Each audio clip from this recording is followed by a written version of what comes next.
The Adventure of the Illustrious Client by Sir Arthur Conan Doyle, narrated by Sam Cousy.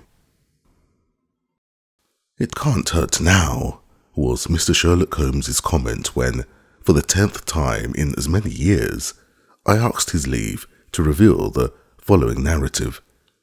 So it was that at last I obtained permission to put on record what was, in some ways, the supreme moment of my friend's career. Both Holmes and I had a weakness for the Turkish bath.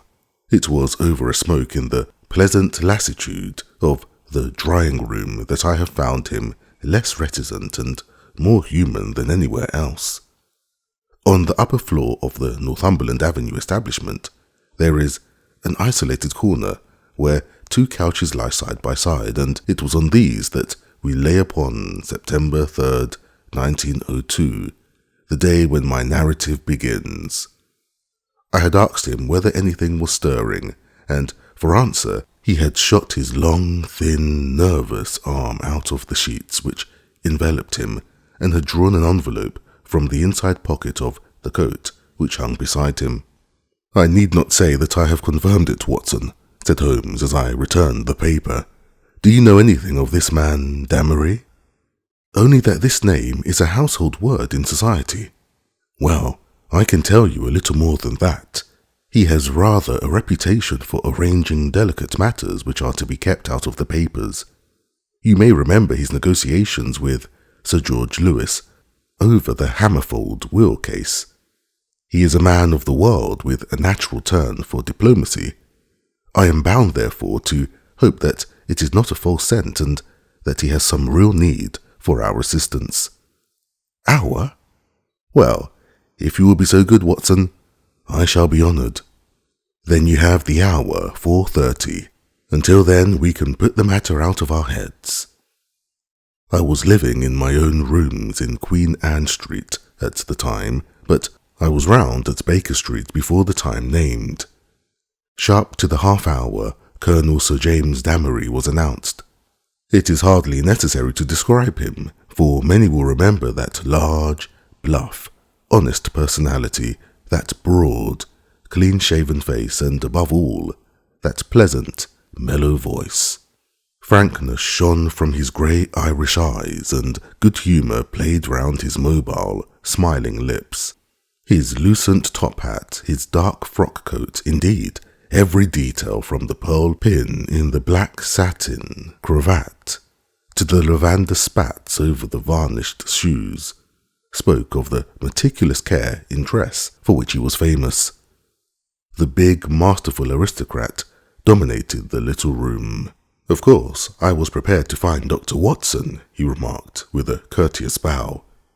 "His collaboration may be very necessary, for we are dealing on this occasion, Mr. Holmes, with a man to whom violence is familiar, and who will literally stick at nothing. I should say that there is no more dangerous man in Europe." "I have had several opponents to whom that flattering term has been applied," said Holmes with a smile. "Don't you smoke? Then you will excuse me if I light my pipe. If your man is more dangerous than the late Professor Moriarty, or than the living Colonel Sebastian Moran, then he is indeed worth meeting. May I ask his name?" "Have you ever heard of Baron Gruner?" "You mean the Austrian murderer?"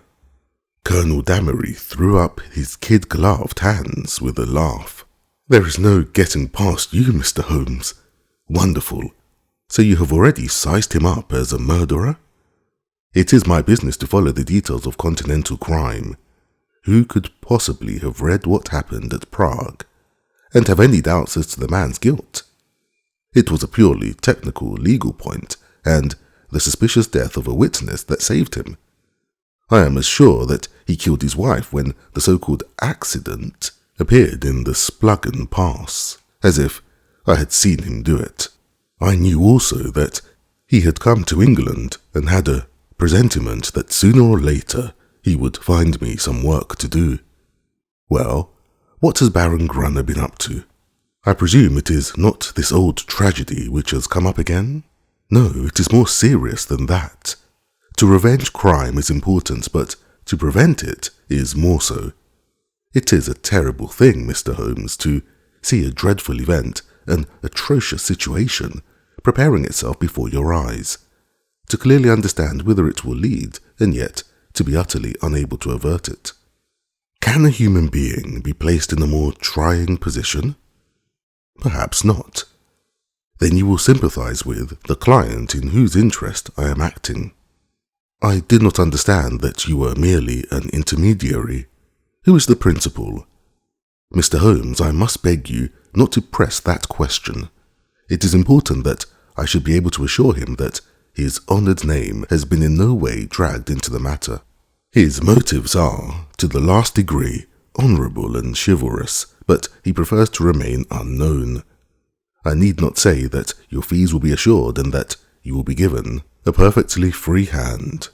Surely the actual name of your client is immaterial.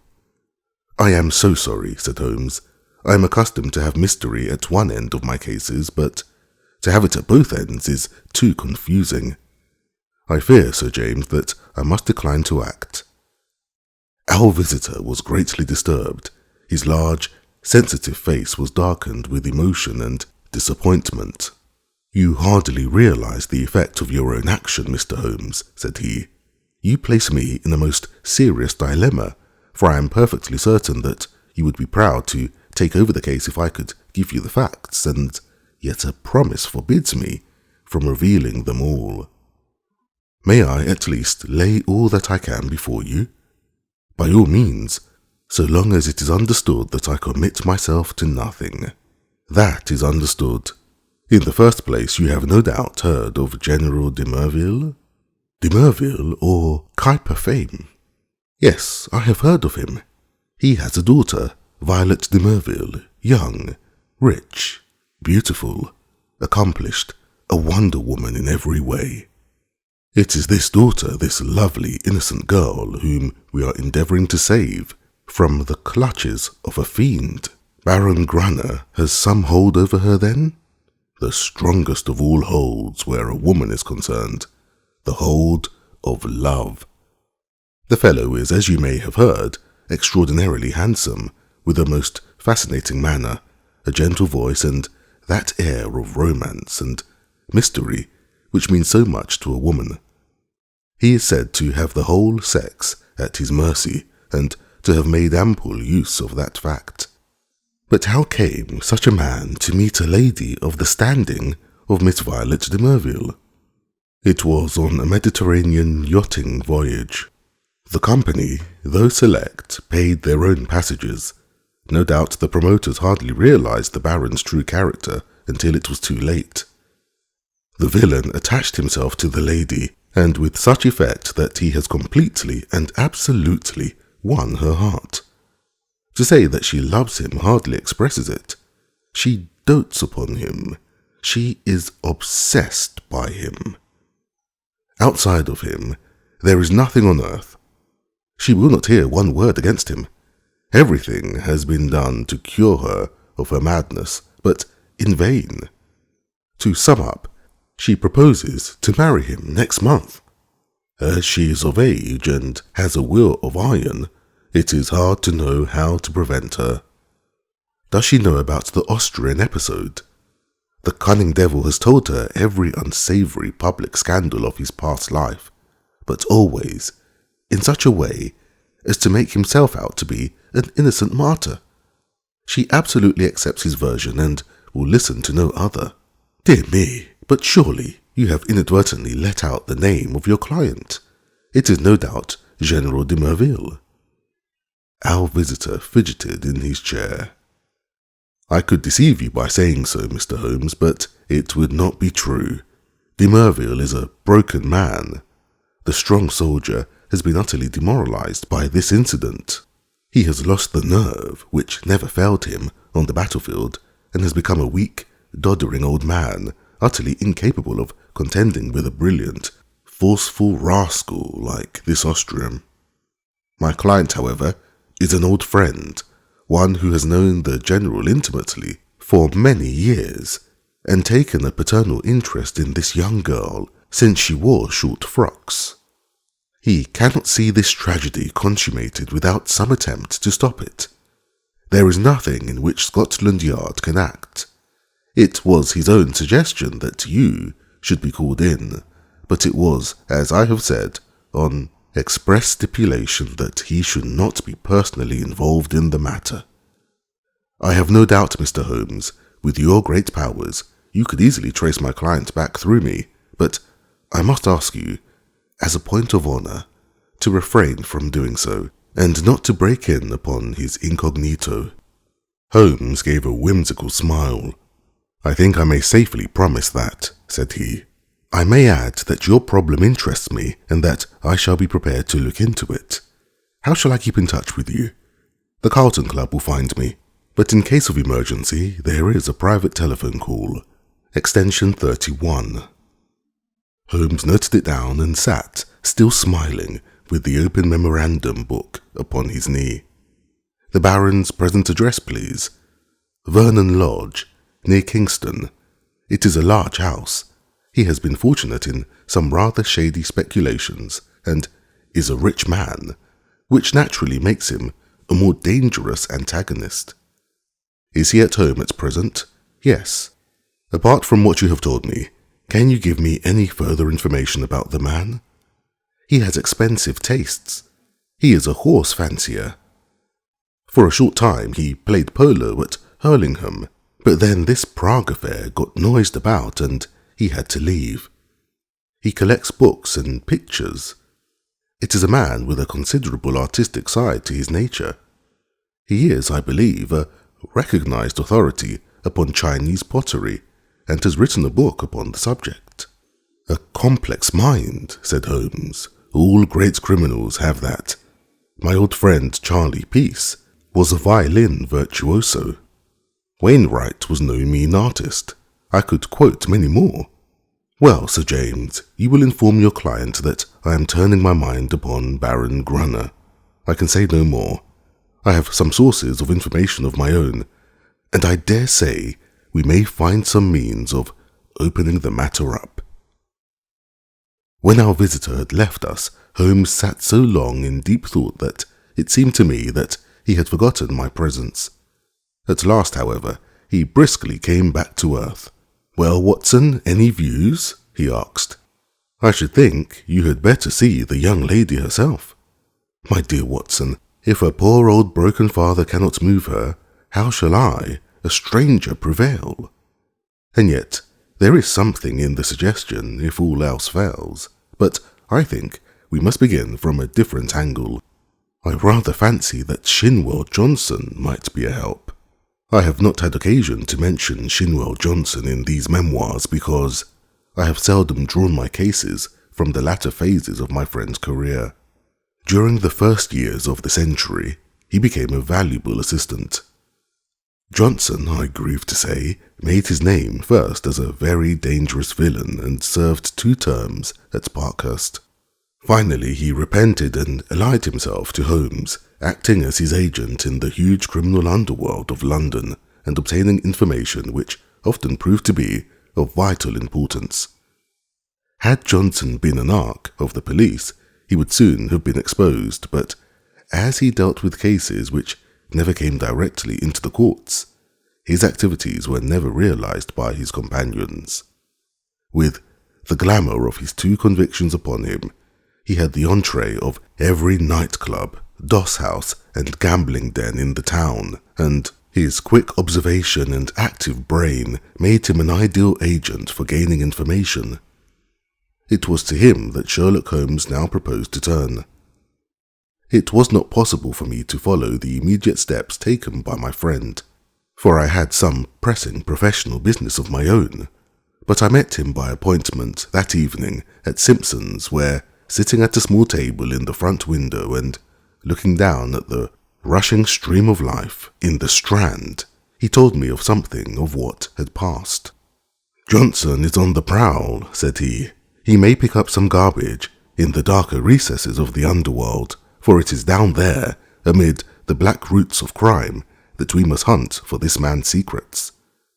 But if the lady will not accept what is already known, why should any fresh discovery of yours turn her from her purpose. Who knows, Watson? Woman's heart and mind are insoluble puzzles to the male. Murder might be condoned or explained, and yet some smaller offence might rankle. Baron Gruner remarked to me. He remarked to you? Oh, to be sure. I had not told you of my plans. Well, Watson, I love to come to close grips with my man. I like to meet him eye to eye and read for myself the stuff he's made of. When I had given Johnson his instructions, I took a cab out to Kingston and found the Baron in a most affable mood. Did he recognize you? There was no difficulty about that, for I simply sent in my card. He is an excellent antagonist, cool as ice, silky-voiced and soothing as one of your fashionable consultants, and poisonous as a cobra. He has breeding in him a real aristocrat of crime, with a superficial suggestion of afternoon tea and all the cruelty of the grave behind it.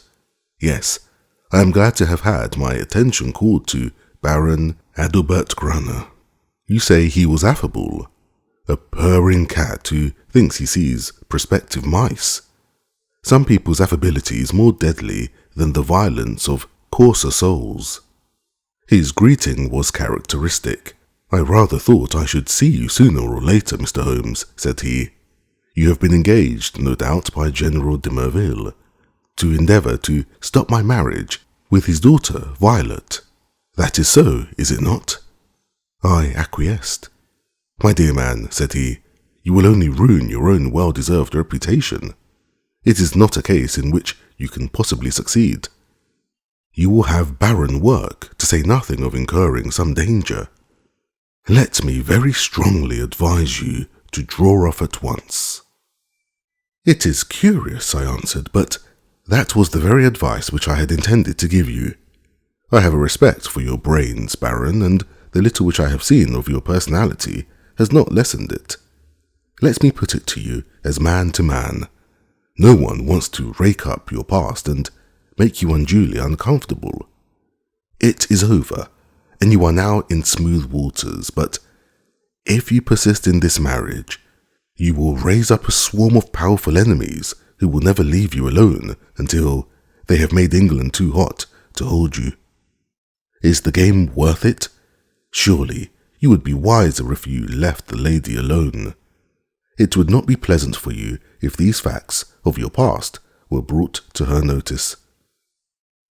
The Baron has little wax tips of hair under his nose, like the short antennae of an insect. These quivered with amusement as he listened, and he finally broke into a gentle chuckle. Excuse my amusement, Mr. Holmes, said he, but it is really funny to see you trying to play a hand with no cards in it. I don't think anyone could do it better, but it is rather pathetic all the same. Not a colour card there, Mr. Holmes. Nothing but the smallest of the small. So you think? So I know. Let me make the thing clear to you. For my own hand is so strong that I can afford to show it. I have been fortunate enough to win the entire affection of this lady. This was given to me in spite of the fact that I told her very clearly of all the unhappy incidents in my past life. I also told her that certain wicked and designing persons, I hope you recognize yourself, would come to her and tell her these things, and I warned her how to treat them. You have heard of post-hypnotic suggestion, Mr. Holmes? Well, you see how it works for a man of personality can use hypnotism without any vulgar passes or tomfoolery. So she is ready for you, and I have no doubt would give you an appointment, for she is quite amenable to her father's will, save only in the one little matter. Well, Watson, there seemed to be no more to say, so I took my leave with as much cold dignity as I could summon, but as I had my hand in my door handle, he stopped me. By the way, Mr. Holmes, said he, did you know Lebrun, the French agent? Yes, said I. Do you know what befell him? I heard that he was beaten by some Apaches in the Montmartre district and crippled for life. Quite true, Mr. Holmes. By a curious coincidence, he had been inquiring into my affairs only a week before. Don't do it, Mr. Holmes. It's not a lucky thing to do. Several have found that out. My last word to you is, go your own way and let me go mine. Goodbye. So there you are, Watson. You are up to date now. The fellow seems dangerous. Mighty dangerous. I disregard the blusterer, but this is the sort of man who says rather less than he means. Must you interfere? Does it really matter if he marries the girl? Considering that he undoubtedly murdered his last wife, I should say it mattered very much. Besides, the client, well, we need not discuss that. When you have finished your coffee, you had best come home with me, for the blithe Shinwell will be there with his report. We found him, sure enough, a huge, coarse, red-faced, scorbutic man, with a pair of vivid black eyes which were the only external sign of the very cunning mind within. It seems that he had dived down into what was peculiarly his kingdom, and beside him, on the settee, was a brand which he had brought up in the shape of a slim, flame-like young woman with a pale, intense face, youthful and yet so worn with sin and sorrow that one read the terrible years which had left her leprous mark upon her. "This is Miss Kitty Winter," said Shinwell Johnson, weaving his fat hand as an introduction. "What she don't know, well, there, she'll speak for herself. Put my right hand on her, Mr. Holmes, within an hour of your message."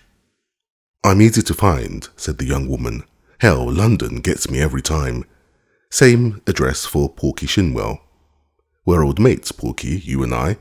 But, by cripes, there is another who ought to be down in a lower hell than we, if there was any justice in the world. That is the man you are after, Mr. Holmes." Holmes smiled. "I gather we have your good wishes, Miss Winter."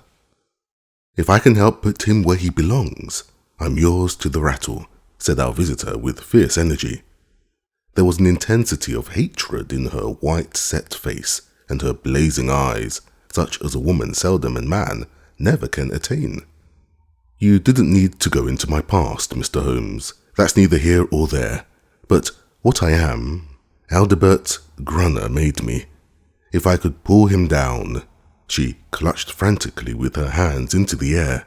"Oh, if I could only pull him into the pit where he has pushed so many. You know how the matter stands. Porky Shinwell has been telling me. He's after some other poor fool and wants to marry her this time. You want to stop it. Well, you surely know enough about this devil to prevent any decent girl in her senses wanting to be in the same parish with him. She's not in her senses. She is madly in love. She has been told all about him. She cares nothing." "Told about the murder?" "Yes." "My lord, she must have a nerve. She puts them all down as slanders. Couldn't she lay proofs before her silly eyes? Well, can you help us do so? Ain't I proof myself? I stood before her and told her how he used me. Would you do this? Would I? Would I not?" "Well, it might be worth trying, but he has told her most of his sins and had pardon from her, and I understand she will not reopen the question." "I'll lay he didn't tell her all," said Miss Winter. "I caught a glimpse of 1 or 2 murders besides the one that made such a fuss. He would speak of someone in his velvet way, and then look at me with a steady eye and say, 'He died within a month.' It wasn't hot air either. But I took little notice, you see. I loved him myself at the time. Whatever he did went with me, same as with this poor fool. There was just one thing that shook me. Yes, by cripes. If it had not been for his poisonous, lying tongue that explains and soothes, I'd have left him that very night. It's a book he has, a brown, leather book with a lock, and his arms in gold on the outside. I think he was a bit drunk that night, or he would not have shown it to me. What was it then? I tell you, Mr. Holmes, this man collects women and takes a pride in his collection, as some men collect moths or butterflies. He had it all in that book, snapshot photographs, names, details, everything about them. It was a beastly book, a book no man, even if he had come from the gutter, could have put together. But it was Adelbert Gruner's book all the same. Souls I have ruined. He could have put that on the outside if he had been so minded. However, that's neither here nor there, for the book would not serve you, and if it would, you can't get it. Where is it? How can I tell you where it is now?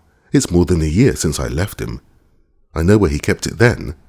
He's a precise, tidy cat of a man in many of his ways, so maybe it is still in the pigeonhole of the old bureau in the inner study. Do you know his house? I've been in the study, said Holmes. Have you, though? You haven't been slow on the job if you only started this morning. Maybe dear Adelbert has met his match this time.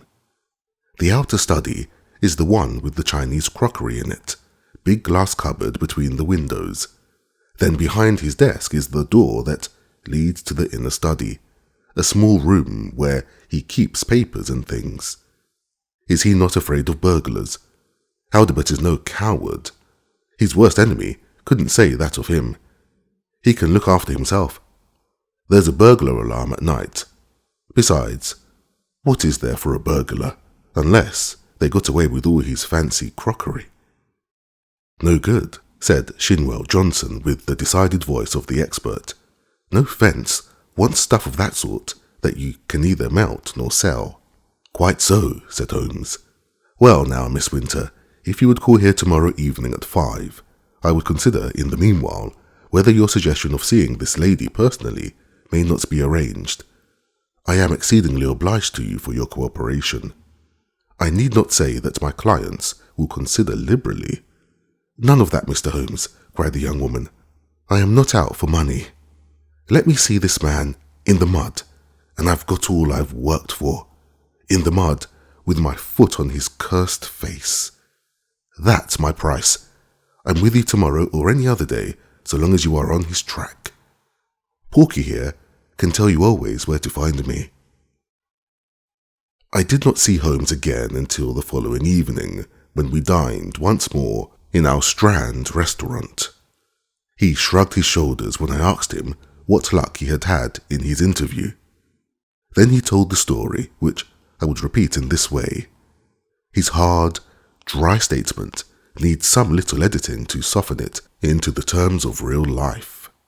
There was no difficulty at all about the appointment, said Holmes, for the girl glories in showing abject filial obedience in all secondary things, in an attempt to atone for her flagrant breach of it in her engagement.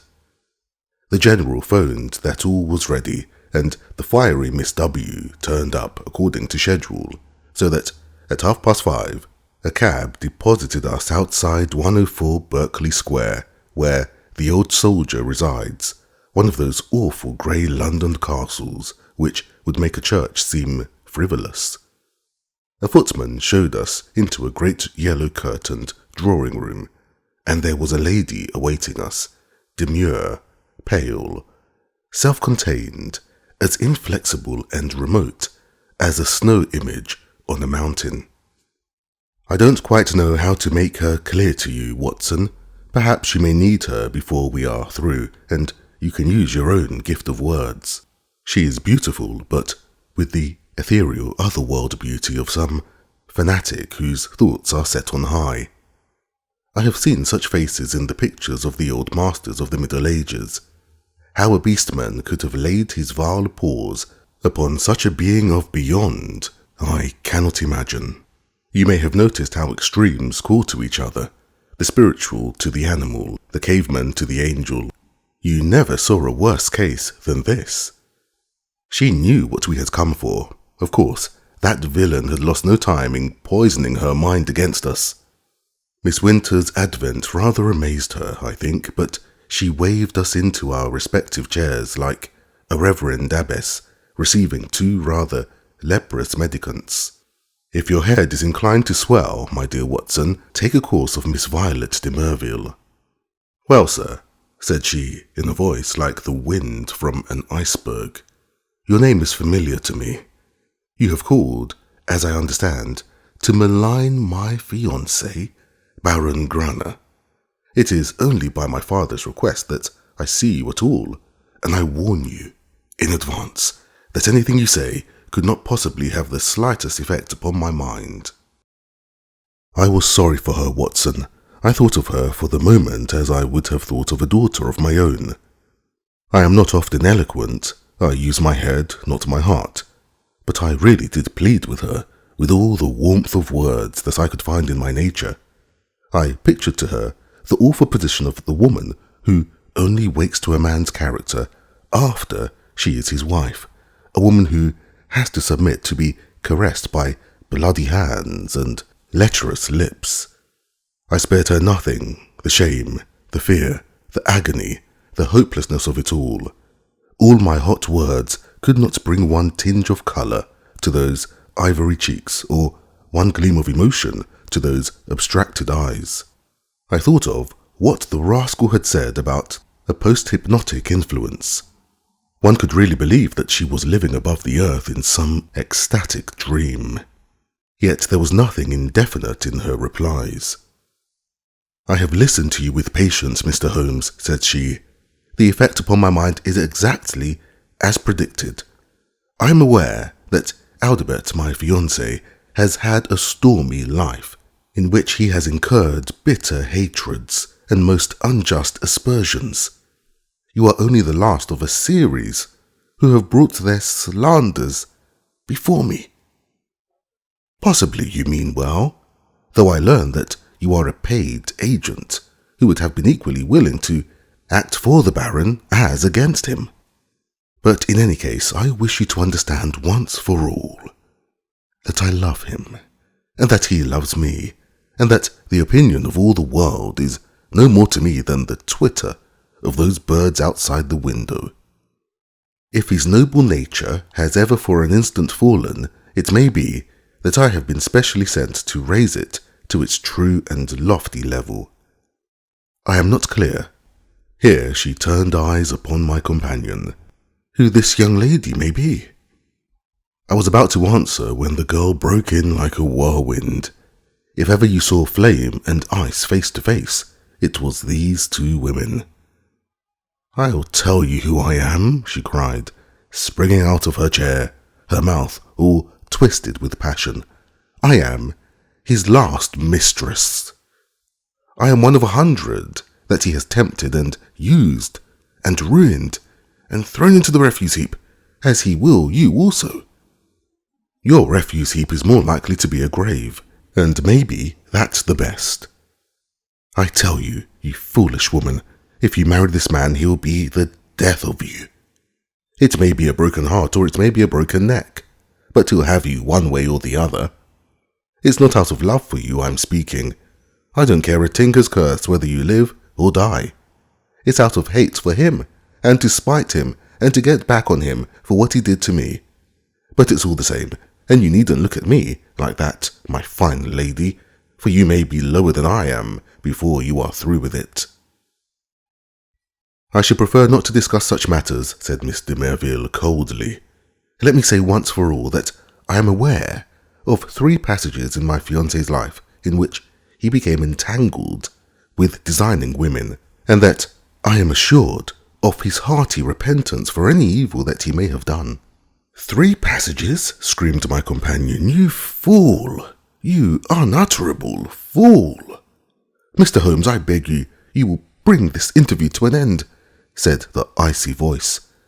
I have obeyed my father's wish in seeing you, but I am not compelled to listen to the ravings of this person.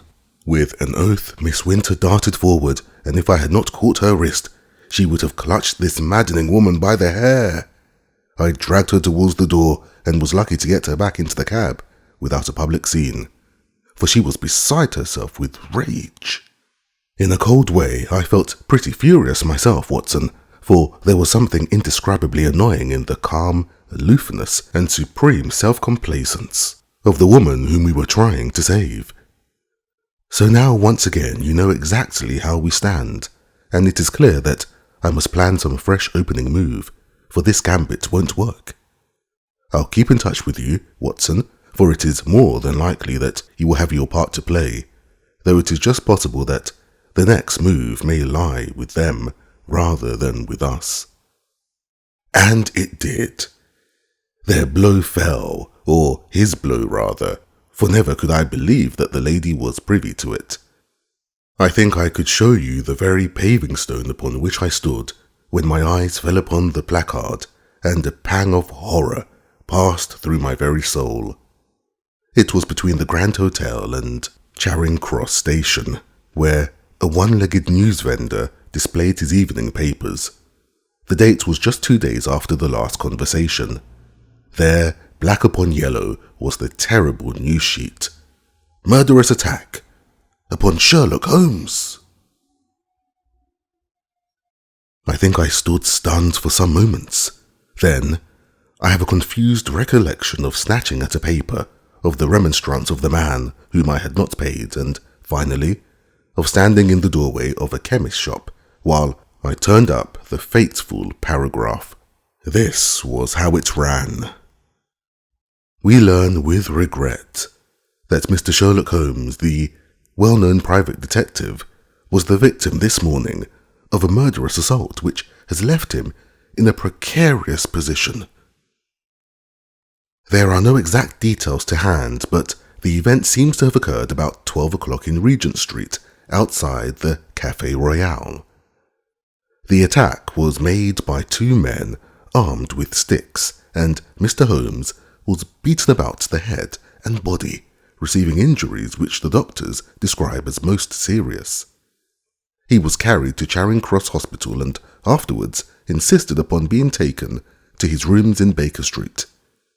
The miscreants who attacked him appear to have been respectably dressed men who escaped from the bystanders by passing through the Café Royal and out into Glasshouse Street behind it. No doubt they belonged to that criminal fraternity which has so often had occasion to bewail the activity and ingenuity of the injured man. I need not say that my eyes had hardly glanced over the paragraph before I had sprung into a hansom and was on my way to Baker Street. I found Sir Leslie Oakshott, the famous surgeon, in the hall and his brougham waiting at the curb. No immediate danger, was his report. 2 lacerated scalp wounds and some considerable bruises. Several stitches have been necessary. Morphine has been injected and quiet is essential, but an interview of a few minutes would not be absolutely forbidden. With this permission, I stole into the darkened room. The sufferer was wide awake and I heard my name in a hoarse whisper. The blind was 3/4 down, but one ray of sunlight slanted through and struck the bandaged head of the injured man. A crimson patch had soaked through the white linen compress. I sat beside him and bent my head. "All right, Watson. Don't look so scared," he muttered in a very weak voice. "It's not as bad as it seems." Thank God for that. I'm a bit of a single-stick expert, as you know. I took most of them on my guard. It was the second man that was too much for me. "What can I do, Holmes? Of course, it was that damned fellow who set them on. I'll go and thrash the hide off him if you give me the word." "Good old Watson, no. We can do nothing there unless the police lay their hands on the men. But their getaway had been well prepared. We may be sure of that. Wait a little, I have my plans. The first thing is to exaggerate my injuries. They'll come to you for news. Put it on thick, Watson. Lucky if I live the week out, concussion, delirium, what you like. You can't overdo it." "But Sir Leslie Oakshott? Oh, he's all right. He shall see the worst side of me. I'll look after that. Anything else?" "Yes, Tell Shinwell Johnson to get that girl out of the way. Those beauties will be after her now. They know, of course, that she was with me in the case. If they dared to me, it is not likely they will neglect her. That is urgent. Do it tonight. I'll go now. Anything more? Put my pipe on the table and the tobacco slipper. Right. Come in each morning and we will plan our campaign. I arranged with Johnson that evening to take Miss Winter to a quiet suburb to see that she lay low until the danger was past. For 6 days, the public were under the impression that Holmes was at the door of death. The bulletins were very grave and there were sinister paragraphs in the papers. My continual visits assured me that it was not so bad as that. His wiry constitution and his determined will were working wonders. He was recovering fast, and I had suspicions at times that he was really finding himself faster than he pretended even to me. There was a curious, secretive streak in the man which led to many dramatic effects, but left even his closest friends guessing as to what his exact plans might be. He pushed to an extreme the axiom that the only safe plotter was he who plotted alone. I was nearer him than anyone else, and yet I was always conscious of the gap between. On the 7th day, the stitches were taken out, in spite of which there was a report of erysipelas in the evening papers. The same evening papers had an announcement which I was bound, sick or well, to carry to my friend.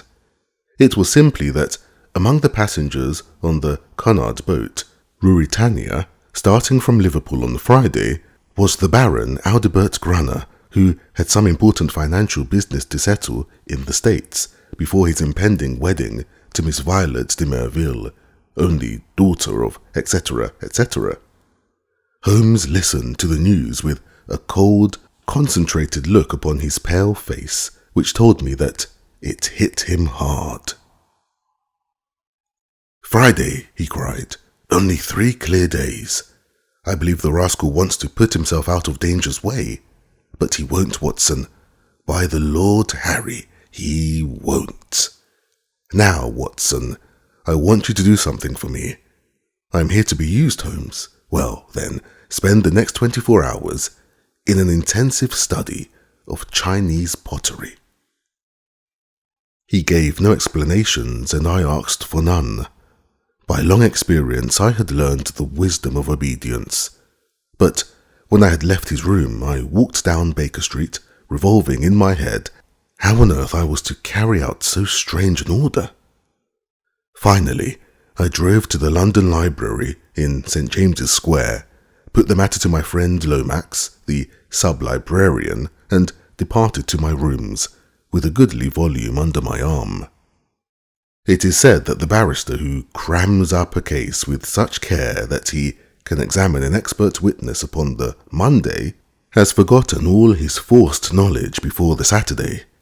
Certainly, I should not like now to pose as an authority upon ceramics, and yet all that evening and all that night, with a short interval for rest, and all next morning, I was sucking in knowledge and committing names to memory. There I learned of all the hallmarks of the great artist-decorators, of the mystery of cyclical dates, the marks of the Hung Wu and the beauties of the Yung Lo, the writings of Tang Ying, and the glories of the primitive period of the Sung and the Yuan.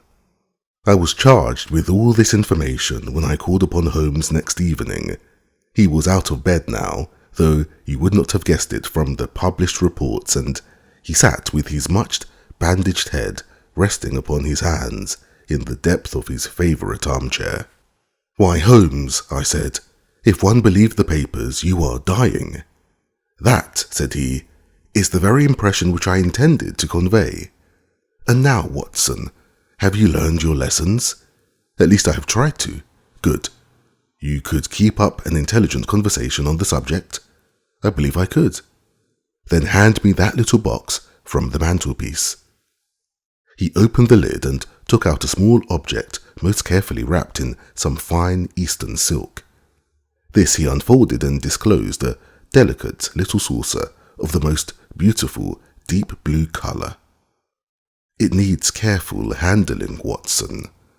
This is the real eggshell pottery of the Ming dynasty.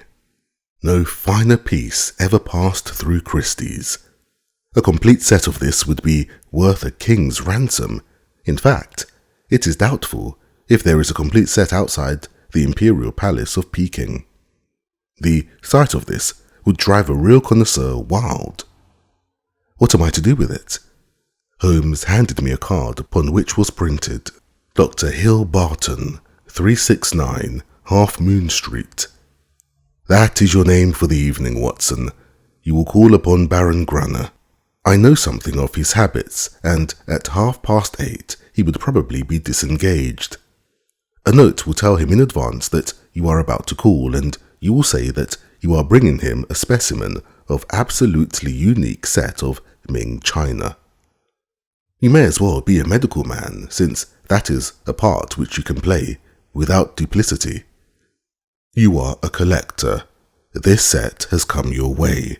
You have heard of the Baron's interest in the subject, and you are not averse to selling at a price." "What price?" "Well asked, Watson. You would certainly fall down badly if you did not know the value of your own wares. This saucer was got for me by Sir James and comes, I understand, from the collection of his client. You will not exaggerate if you will say that it could hardly be matched in the world. I could perhaps suggest that the set should be valued by an expert." "Excellent, Watson. You scintillate today. Suggest Christie or Sotheby. Your delicacy prevents your putting a price for yourself." "But if he won't see me?" "Oh yes, he will see you. He has the collection mania in its most acute form, and especially on this subject, on which he is an acknowledged authority. Sit down, Watson, and I will dictate the letter. No answer needed. You will merely say that you are coming and why." It was an admirable document, short, courteous, and stimulating to the curiosity of the connoisseur. A district messenger was duly dispatched with it. On the same evening, with the precious saucer in my hand and the card of Dr. Hill Barton in my pocket, I set off on my own adventure. The beautiful house and grounds indicated that Baron Gruner was, as Sir James had said, a man of considerable wealth. A long winding drive, with banks of rare shrubs on either side, opened out into a great gravelled square adorned with statues. The place had been built by a South African gold king in the days of the Great Boom, and the long, low house with the turrets at the corners, though an architectural nightmare, was imposing in its size and solidity. A butler, who would have adorned a bench of bishops, showed me in and handed me over to a plush-clad footman who ushered me into the Baron's presence.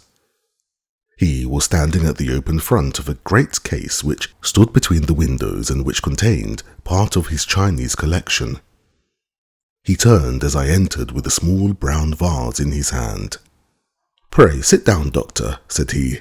"I was looking over my own treasures and wondering whether I could really afford to add to them. This little Tang specimen, which dates from the 7th century, would probably interest you. I am sure you never saw finer workmanship or a richer glaze. Have you the Ming saucer with you of which you spoke?" I carefully unpacked it and handed it to him. He seated himself at his desk, pulled over the lamp, for it was growing dark, and set himself to examine it. As he did so, the yellow light beat upon his own features, and I was able to study them at my ease. He was certainly a remarkably handsome man. His European reputation for beauty was fully deserved. In figure, he was not more than of middle size, but was built upon graceful and active lines. His face was swarthy, almost oriental, with large, dark, languorous eyes which might easily hold an irresistible fascination for women. His hair and moustache were raven black, the latter short, pointed, and carefully waxed.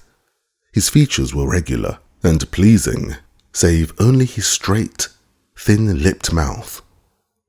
If ever I saw a murderer's mouth, it was there, a cruel, hard gash in the face, compressed, inexorable, and terrible. He was ill-advised to train his moustache away from it, for it was nature's danger signal, set as a warning to his victims. His voice was engaging and his manners perfect.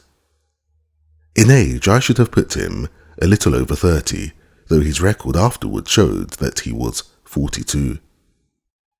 Very fine indeed," he said at last. "And you say you have a set of 6 to correspond? What puzzles me is that I should not have heard of such magnificent specimens. I only know of one in England to match this, and it is certainly not likely to be in the market. Would it be indiscreet if I were to ask you, Dr. Hill-Barton, how you obtained this?" "Does it really matter?" I asked with as careless an air as I could muster. "You can see that the piece is genuine, and as to the value, I am content to take an expert's valuation." "Very mysterious," said he, with a quick, suspicious flash of his dark eyes. "In dealing with objects of such value, one naturally wishes to know all about the transaction. That the piece is genuine is certain. I have no doubts at all about that, but suppose I am bound to take every possibility into account that it should prove afterwards that you had no right to sell. I would guarantee you against any claim of the son. That, of course, would open up the question as to what your guarantee was worth. My bankers would answer that. Quite so, and yet the whole transaction strikes me as rather unusual." "You can do business or not," said I with indifference. "I have given you the first offer as I understand that you were a connoisseur, but I shall have no difficulty in other quarters." "Who told you I was a connoisseur?" "I was aware that you had written a book upon the subject." "Have you read the book?" "No." "Dear me, this becomes more and more difficult for me to understand. You are a connoisseur and collector with a very valuable piece in your collection, and yet you have never troubled to consult the one book which would have told you of the real meaning and value of what you held. How do you explain that?" "I am a very busy man. I am a doctor in practice." "That is no answer. If a man has a hobby, he follows it up, whatever his other pursuits may be. You said in your notes that you were a connoisseur. So I am. Might I ask you a few questions to test you? I am obliged to tell you, doctor, if you are indeed a doctor, that the incident becomes more and more suspicious. I would ask you, what do you know of the Emperor Shomu, and how do you associate him with the Shozo in near Nara?" "Dear me, does that puzzle you? Tell me a little about the Northern Wei dynasty and its place in the history of ceramics." I sprang from my chair in stimulated anger. "This is intolerable, sir," said I. "I came here to do you a favour, and not to be examined as if I were a schoolboy. My knowledge on these subjects may be second only to your own, but I certainly shall not answer questions which have been put in so offensive a way." He looked at me steadily. The languor had gone from his eyes. They suddenly glared. There was a gleam of teeth from between those cruel lips. "What is the game? You are here as a spy. You are an emissary of Holmes. This is a trick that you are playing upon me. The fellow is dying, I hear, so he sends his tools to keep watch upon me. You've made your way in here without leave, and by God, you may find it harder to get out than to get in." He had sprung to his feet, and I stepped back, bracing myself for an attack, for the man was beside himself with rage. He may have suspected me from the first. Certainly this cross-examination had shown him the truth, but it was clear that I could not hope to deceive him. He dived his hand into a side drawer and rummaged furiously. Then something struck upon his ear, for he stood listening intently. "Ah," he cried, "Ah!" and dashed into the room behind him. 2 steps took me to the open door, and my mind will ever carry a clear picture of the scene within. The window was leading to the garden and was wide open. Besides it, looking like some terrible ghost, his head gin with bloody bandages, his face drawn and white, stood Sherlock Holmes. The next instant he was through the gap, and I heard the crash of his body among the laurel bushes outside. With a howl of rage, the master of the house rushed after him to the open window. And then it was done in an instant, and yet I clearly saw it. An arm, a woman's arm, shot out from among the leaves. At the instant, the Baron uttered a horrible cry, a yell which will always ring in my memory. He clapped his 2 hands to the face and rushed round the room, beating his head horribly against the walls. Then he fell upon the carpet, rolling and writhing, while scream after scream resounded through the house. "Water, for God's sake, water!" was his cry. I seized a carafe from a side table and rushed to his aid. At the same moment, the butler and several footmen ran in from the hall. I remember that one of them fainted as I knelt by the injured man and turned that awful face to the light of the lamp. The vitriol was eating into it everywhere, and dripping from the ears and the chin. One eye was already white and glazed, the other was red and inflamed. The features which I had admired a few minutes before were now like some beautiful painting over which the artist had passed a wet and foul sponge. They were blurred, discoloured, inhuman, terrible. In a few words I explained exactly what had occurred so far as the vitriol attack was concerned. Some had climbed through the window and others had rushed out onto the lawn, but it was dark and it had begun to rain. Between his screams, the victim raged and raved against the avenger. "It was that hellcat, Kitty Winter," he cried. "Oh, the she-devil! She shall pay for it! She shall pay! Oh, God in heaven! This pain is more than I can bear!" I bathed his face in oil, put cotton wadding on the raw surfaces, and administered a hypodermic of morphia. All suspicion of me had passed from his mind in the presence of this shock, and he clung to my hands as if I might have the power even yet to clear those dead fish eyes which glazed up at me. I could have wept over the ruin had I not remembered very clearly the vile life which had led up to so hideous a change.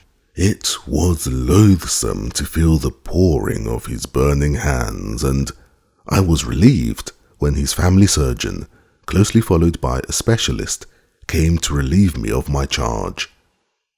An inspector of police had also arrived, and to him I handed my real card.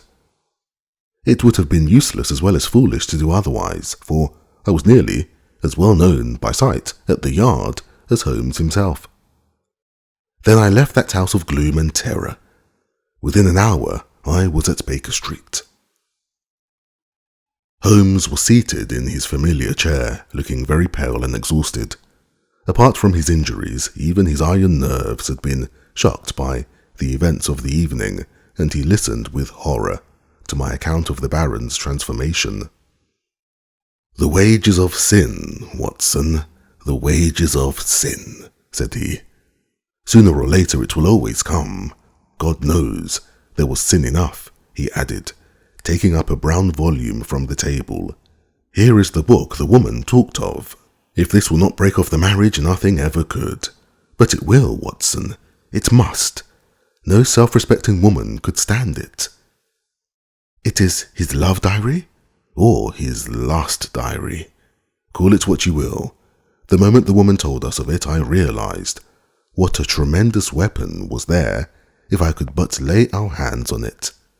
I said nothing at the time to indicate my thoughts, for this woman might have given it away, but I brooded over it. Then this assault upon me gave me the chance of letting the Baron think that no precautions need be taken against me. That was all to the good. I would have waited a little longer, but his visit to America forced my hand. He would never have left so compromising a document behind him. Therefore, we had taken to act at once. Burglary at night is impossible. He takes precautions. But there was a change in the evening if I could only be sure that his attention was engaged. That was where you and your blue saucer came in. But I had to be sure of the position of the book, and I knew that I had only a few minutes in which to act, for my time was limited by your knowledge of Chinese pottery. Therefore, I gathered the girl up at the last moment. How could I guess what the little packet was that she carried so carefully under her cloak? I thought she had come altogether on my business, but it seems she had some of her own. He guessed I came from you. I feared he would, but you held him in play just long enough for me to get the book, though not long enough for the unobserved escape. Ah, Sir James, I am very glad you have come. Our courtly friend had appeared in answer to a previous summons. He listened with the deepest attention to Holmes's account of what had occurred. "You have done wonders, wonders," he cried when he had heard the narrative.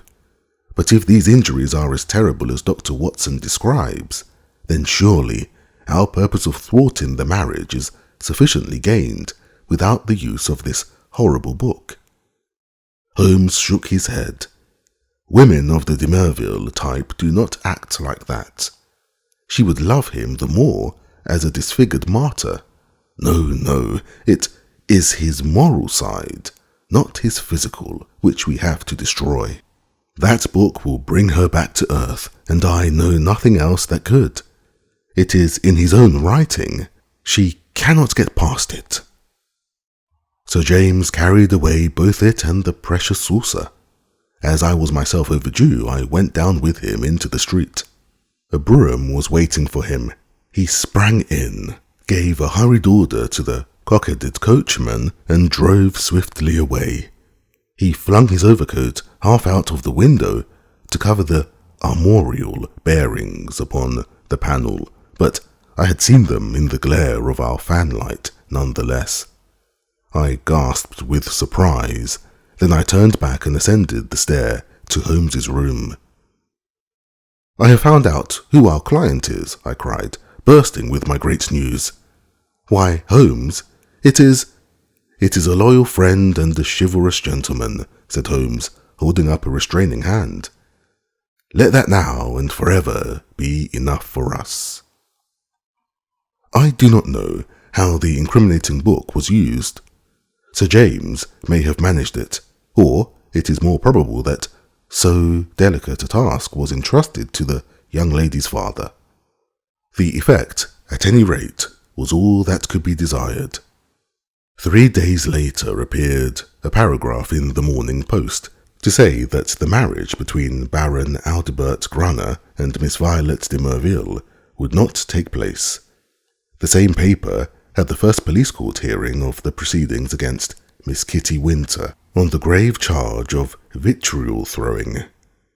Such extenuating circumstances came out in the trial that the sentence, as will be remembered, was the lowest that was possible for such an offence.